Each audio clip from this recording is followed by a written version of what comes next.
My success story has to do with solving a customer's problem to save Christmas. Actually, just saving the U.S. Postal Service's ability to process Christmas packages. North Amcon is an OEM in my territory that had manufactured conveyors for the U.S. Postal Service, DC, outside the Cincinnati area. For this need, 14 Cyclo 6095 gear motors with brakes were specified and purchased. North Amcon had shipped their equipment to the facility in late November with a drop-dead completion date of Wednesday, December 11th. On Saturday, December 7th, Travis with North Amcon called me expressing concern over 2 units.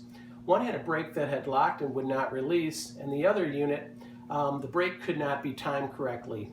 Travis said that the general manager, John Williams, and 2 other engineers were leaving Sunday morning the next day to travel to the DC from Alpena, Michigan, to attempt to fix the problem.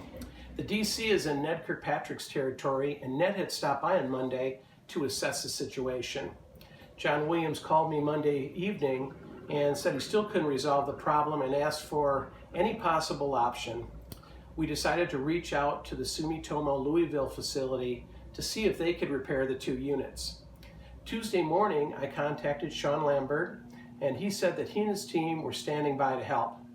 Brian with North Amcon arrived at the plant at 11 a.m. on Tuesday morning, and Sean and his tech team were able to repair the 2 units with parts that they had on hand.